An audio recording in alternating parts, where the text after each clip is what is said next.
For the next few minutes, I want to survey the book of First Timothy. And so let's dive right in. So when I'm surveying a book of the Bible, I start with a title for each chapter and a sentence on each chapter. That gives me a sense of what's there, getting acquainted with the content of the book. Of course, the chapters were added, 1,000 years later over. So they're not really the way that the book is structured. We all know that. But it helps us get acquainted with the content. It's an opening gambit, as it were. So my title for the first chapter of 1 Timothy is False Teaching at Ephesus. Chapter 1 says, pictures Paul saying to Timothy, I left you at Ephesus to stop, to curb false teaching. So my sentence is, the letter begins with Paul recounting how he left Timothy at Ephesus to curb false teaching. By the way, I'm not going to draw an assumption about is this literally Paul writing Timothy, or is this a pseudonymous writing several decades later? I'm going to go ahead and talk as if Paul wrote it and bracket those issues. We're surveying, after all. The purpose of a survey is to get acquainted with the book. We're not getting into detailed interpretations at this point. So, chapter 1, False Teaching at Ephesus. Holy worship, Batman. No. So the second chapter seems to deal with how to worship appropriately. We have men holding up holy hands. We have women not adorning themselves in a prideful way. And we have kind of the naughty verses of 1 Timothy about, I think, wives and husbands, perhaps in a worship setting. We'll see. Paul gives instruction on what holy worship would look like in first century Ephesus. Okay, next, leader resumes. So chapter 3 deals with overseers and deacons. Paul describes the qualifications of overseers and deacons at Ephesus. There you have it. So chapter 4 addresses Timothy. Be devoted, Timothy. Paul mentions, don't let anybody look down on you because you're a young guy. Paul mentions some of the false teaching that is coming and instructs Timothy to be faithful. Chapter 5, then, we go to the household. Widow problems is what I have titled it, chapter 5. Paul instructs Timothy to have younger widows remarry while taking care of godly widows who are older, while the church takes care of godly widows who are older. And then chapter 6 is the love of money. False teachers love money, but our hope is in God. So there, the first part of my survey is now ended. I've given a title and a sentence to each chapter of 1 Timothy so that I can get acquainted with the content of the book. Okay, here's my outline. Second part of my survey is an outline. And following Dr. Bauer, who I had at Asbury, I like to draw my outlines. Hopefully you can understand what this is. So if you look at the top row, greeting, instruction to Timothy. I hate it when it does that. Keep the same scheme. Sorry. We have, this is the uber outline, the big level outline. Roman numeral 1, Roman numeral 2, Roman numeral 3. Greeting, introduction to Timothy, and then concluding remarks. That's pretty standard. If we want to divide the greeting down even more, you have the prescript. Hi, I'm Paul, and you're Timothy. Good to meet you. And then we have some background. That's the way I've outlined it. So this material here is where Paul says, I left you at Ephesus so that you could stop some false teaching. The law is good if you keep it. The law really is no concern to people who keep the law. Now, this is a slightly different way of talking about the law than we find in Paul's other letters, but it's part of what I've called the greeting. Then we get into the instruction to Timothy, and there are 4 basic sections that somewhat correspond to the chapters. So we start with leadership and worship instruction. I might have broken that down into the chapter 2 stuff and the chapter 3 stuff. Chapter 3 is where we get the instruction on overseers and deacons. Chapter 2 is where we get the instructions of worship. And then, we pause this letter to give a charge to Timothy. They're kind of in the latter part of chapter 3 and the first part of chapter 4. Then we have more household instruction. That's where the widow stuff is. And then true and false teaching in chapter 6. That's where the love of money stuff is. And then some concluding remarks. So there's my outline. Most outlines capture some truth. There are some places where you could debate whether should I have stopped it here and started it there? So there are some, like chapter 6, there are other places that you can make the beginnings and ends of sections, and you're probably seeing something there, but this is where I'm at as of November 2016. Well, so there's my outline. Part 1 of a survey is giving titles to the chapters. Part 2 of surveying is outlining. So Part 3 has to do with what you could call them structural relationships, thought relationships, whatever you want to call it. I tend to break it down. I think it helps pedagogically to think of it as 2 basic parts. First, we're looking for relationships between the units. If these are indeed the units of 1 Timothy, then we should expect there to be relationships between these units. There should be, some sort of structure to the thought relationships. And so, after I've titled and outlined, the next thing I do is I look for relationships between the units. The last thing I do is I look for threads that run throughout, patterns that run throughout, contrasts, comparisons, cause effect, things that run throughout the whole of the thing. So titles, outline. Third thing I do is I look for relationships between the parts of the outline in general. I'll put flesh on it in a second. And then I ask questions.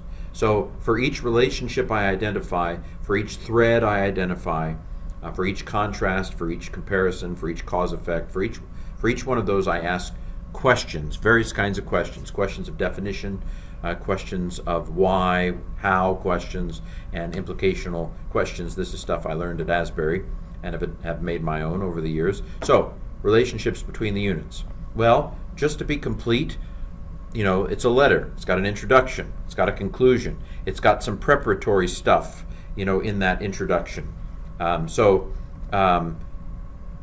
These are some of the questions I ask. Well, how does the introduction give us ready for this letter? Now, I'm not sure that some of these will have helpful answers, and some of them may not. In a survey, I'm not answering these questions. I'm just raising them. How does the introduction give us ready for the letter? Why does the letter begin this way? What role did some Jewish teaching about the law play in the background of this letter? So, if you read chapter 1 in the introduction, he says something about the law being helpful. That the law isn't a worry to those who actually keep it. And then he seems to define the law in terms of the Ten Commandments as he goes into the later chapter.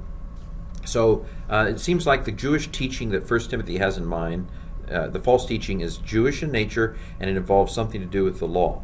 I don't know what the answer is. Maybe we don't have enough evidence to know what the answer is, but I'm raising the question. What role did that Jewish teaching about the law play in the background of the letter? What role did Paul's past play in the letter? And what are the implications of the answers to these questions to the original meaning of 1 Timothy?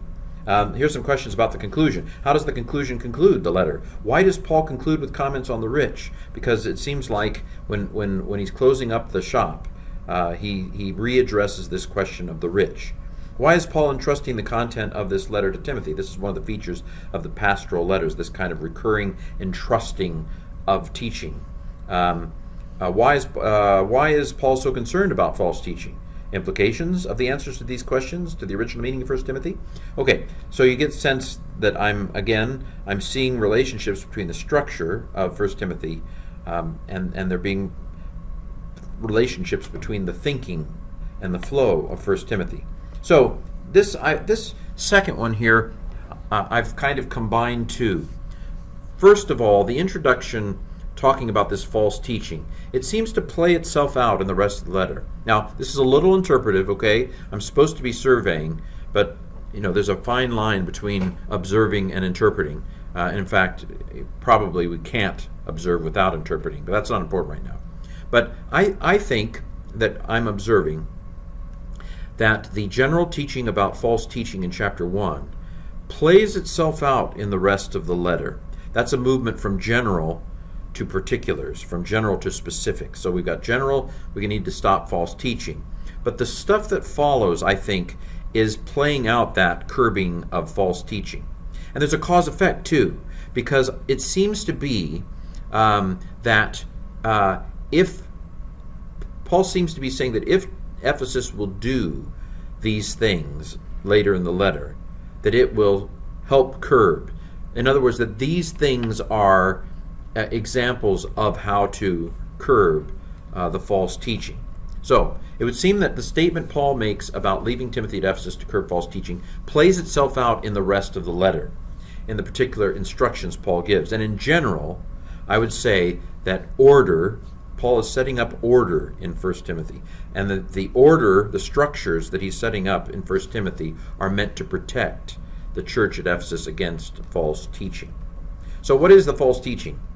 How does Paul's desire to stop false teaching play itself out in the rest of the book? Why does Paul give the specific instructions that he does in order to curb false teaching? How does order protect against false teaching? And what are the implications of the answers to these questions for the original meaning of 1 Timothy? Okay, so the rest of my relationships between the units is really playing out what I just said. So the instructions on worship in chapter 2 seem to be caused, in my opinion, by Paul's, or it seems like it's meant to curb false teaching, that the instruction of chapter 2 is meant to help stop false teaching. So 1 Timothy 2 seems to reflect one way to help curb false teaching by setting up orderly worship patterns. So what are these worship patterns that Paul is setting out in chapter 2? Why is he setting out these specific worship patterns? For example, does the instructions about wives and husbands, about wives not teaching their husbands, about wives not domineering over their husbands, does that teaching at the end of chapter 2, is that meant to help address false teaching and to help stop false teaching that may have been taking place at Ephesus or in the church in general? How will these particular worship patterns help curb the false teaching? Implications of these answers for the meaning of 1 Timothy? So then we get to chapter 3, the establishment of leadership structures. Again, why does Paul set up leadership structure criteria? Perhaps, again, to help curb false teaching. The leadership structures that Paul sets up in 1 Timothy 3 intend to help protect against the false teaching. So what's the nature of each office, overseer, deacon? Why does Paul set up these specific offices? How do they function at that time? How will appropriate leaders help curb false teaching? And what are the implications of the answers to these questions for the original meaning of 1 Timothy? Then we get to chapter 4. Instruction to Timothy seems to be caused by the desire to curb false teaching. In the middle of the letter, Paul tasks Timothy specifically to devote himself to teaching and preaching with the goal, perhaps, of curbing false teaching. So what specific things should Timothy do to curb false teaching? Why does Paul give those specific instructions? How will those things curb false teachings? And what are the implications of these answers for the original meaning of 1 Timothy? Then we get to chapter 5, instruction on the household. Why is he giving it? I think, although it's not entirely clear, you could debate it, but it seems that order in the household, and specifically the order Paul mentions in chapter 5, that this order, Paul thinks, will help curb against false teaching. In particular, we can wonder if widows were part of the problem with false teaching at Ephesus, or in the church in general. We'll see. Well, we'll see when we get to heaven. But Paul gives instructions especially about widows and elders in chapter 5. So what were the connections of Paul's connotations is what I meant to say. What are the connotations of Paul's instructions in that context? Which won't be the same as they are for us, probably. Why does Paul give this specific household instruction? How would such structures help curb false teaching? And what are the implications of the answers to those questions for the original meaning? Finally, we get to chapter 6, where Paul gives instruction on money. Again, why does he give this instruction on money? Well, it seems, again, to relate to false teaching, because it seems like false teachers were using their teaching to make money. So, why does Paul seem to address the love of money here? How does it relate? Why did teachers make money? How did teachers make money? How did that work? How did false teachers get wealthy off the gospel? Is that a thing? And what are the implications of the answers to these questions for the original meaning of 1 Timothy? Now, okay, so I gave titles, I did an outline, I've looked for relationships that kind of are structural, that relate to the units. I've asked questions about them. So now I go back and I clean up threads that run throughout. I'm not sure that I've caught them all. Most of the threads that run throughout I've already captured, I think, in the general to particular of the letter and the cause-effect of the letter. For example, there are the biggest thing about 1 Timothy is a recurring concern about false teaching and about setting up an orderly church and household to curb that false teaching. But we've already really covered that as we've looked at the structures. There are some other more minor recurring things. So, for example, This is a trustworthy saying. It's a recurring expression throughout the pastorals. I didn't take the time to ask questions about it, but why does Paul keep saying this? What is it? What is a trustworthy saying? How does a trustworthy saying help establish the church? There are all kinds of questions we could ask there. I'm sure that there are others.